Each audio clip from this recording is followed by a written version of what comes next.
Now it's time for Good to Know, where we cover some of the great happenings in our community.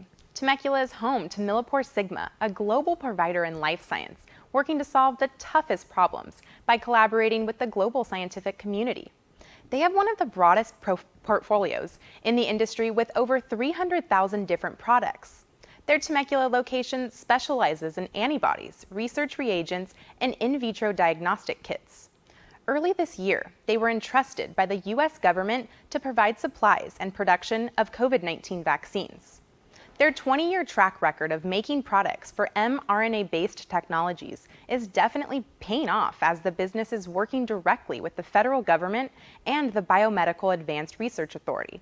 Matt Hyatt, head of Southern California operations at Millipore Sigma, tells us more. How has the COVID-19 pandemic changed business for Millipore Sigma? Before the pandemic, in 2015, our parent company made an acquisition of another life science leader called Sigma Aldrich. And since then, we have just demonstrated above market growth, year after year. What else does Millipore Sigma do in addition to supplying raw materials to develop potential COVID-19 treatments and helping fight the pandemic?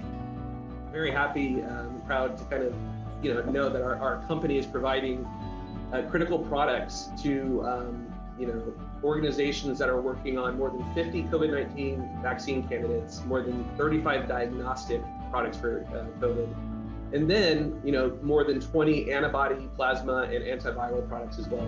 Now, is there anything that you'd like to tell our viewers, maybe someone from the outside looking in who doesn't know as much about antibodies and all of this stuff going on that you'd like to share? We're just in a fascinating time right now, and science is exploding, and just discovery is exponential. And I'm very proud of our company, and I'm proud to be here in Temecula, help supporting the cause as well, especially for COVID. Yeah, so very exciting times if you're in our industry for sure. It is incredible to hear about all the work behind the scenes in the effort to keep us safe. Who would have guessed that a business here in Temecula was so involved in fighting the global pandemic? In more Good to Know news, the Inland Empire Community Foundation, IECF, has been assisting college-bound students since 1941. The foundation awarded over $4 million in scholarships and educational support last year. The mission behind these grants is to recognize student achievement and make continued education less of a financial burden. There are 3 scholarship opportunities with a deadline of April 2nd, still available for high school seniors from Riverside and surrounding communities. Outstanding students pursuing an engineering career are encouraged to apply. You can learn more on our website. Nathan Iverson and Estella Rubio, both of Riverside, have been named Inland Empire's Big Brother and Big Sister of the Year for 2021. This honor is given to those bigs who go above and beyond in their dedication to serve the youth. According to Nathan, mentorship is two-way. Anderson has mentored me in how to love his neighborhood. He has taught me how to listen. He has led me in empathy. At 12 years old, he began saying, "Enough about me, how about you?" Estella had this to say, "I know firsthand that mentorship is not only beneficial for the mentee, it also has made me a better coworker, a friend, sister, daughter, and mother. I knew that I may not be able to conquer the world, but as a big sister, I could change the world of a little girl." Congratulations to Nathan, Estella, and the Big Brothers and Sisters organization. What a great way to give back to the community. Another way to give back is by donating blood. On April 29th, Livestream Blood Bank's mobile unit will be here at JDS Studios as we host another blood drive. All blood types are needed, and remember, local patients count on blood donors and need you. In appreciation, every donor will receive a baseball cap. More details on our website. Digifest Temecula 2021 is also happening in April at JDS Studios. Here is what festival attendees can expect. Digifest 2021, April 16th, 17th, and 18th. Enjoy screenings, entertainment, awards, and an exciting lineup of guest speakers. Actor and producer G. Anthony Joseph. Digital illustrator Hayden Evans. Director and producer Ashley Eakin. Pro athlete for the New York Mets and digital artist Tommy Wilson. And Amazon Prime Video's top social media marketer, Aaron LaRosa. Get your virtual event tickets at digifesttemecula.org. Digifest really is a lot of fun. Tickets are on sale now, and we all hope to see you there. March is Developmental Disabilities Month, and April 2nd is National Autism Awareness Day. Our JDS family honors the accomplishments of those with these challenges year-round. March is also Women's History Month. Our pre-apprentice, Erin Perris, is here with more. Thanks, Gabby. March is dedicated to the women of the past, present, and future. Historically, International Women's Day was just a day that commemorated the February 28, 1909 meeting of socialists and suffragists in Manhattan. However, by 1987, Congress had declared all of March as Women's History Month. We celebrate Women's History Month by reminding ourselves of women's accomplishments to our culture and society throughout the years. Ranging from science to politics, it is definitely a chance to reflect on the trailblazing women who led for change.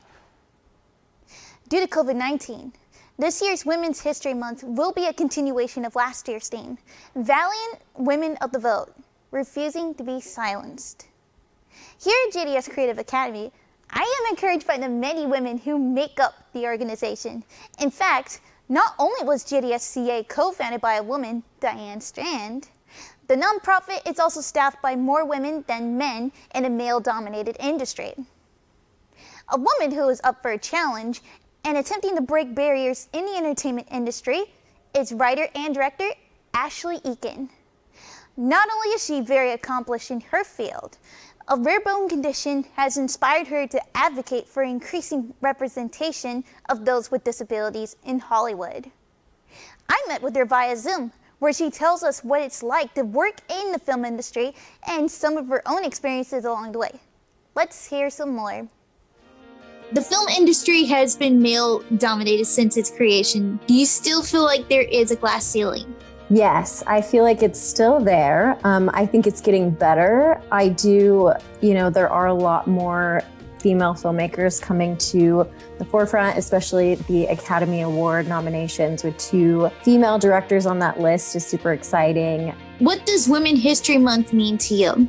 I think Women's History Month is amazing because there's so many incredible women. It's really cool to see all the women who are doing amazing things, and it makes you believe that you can do anything. Growing up, I was like, 2 things held me back from pursuing filmmaking was that I was a woman, and then second was because I have a disability. And I thought, I've never seen people like me directing and kind of leading the troops. So it's amazing to see these other women and rise up and support other women. Yeah, it really is. Like it's definitely changed my life too. Like, I've been diagnosed. At first, I was mild to severely autistic, which people doubted me too. But then, of course, my parents supporting me, and most of the things that I've done are pretty much self-taught. And I'm hoping that someday I can be a character designer and a costume designer too. Oh yeah, that's amazing. Women are incredible and just as capable as men, and don't let a department that you don't maybe right now see yourself in because it's male dominated. Go ahead and trailblaze into it and be that woman so that other people can look up to you to be the person to push forward. Thank you, Ashley. That was a great conversation.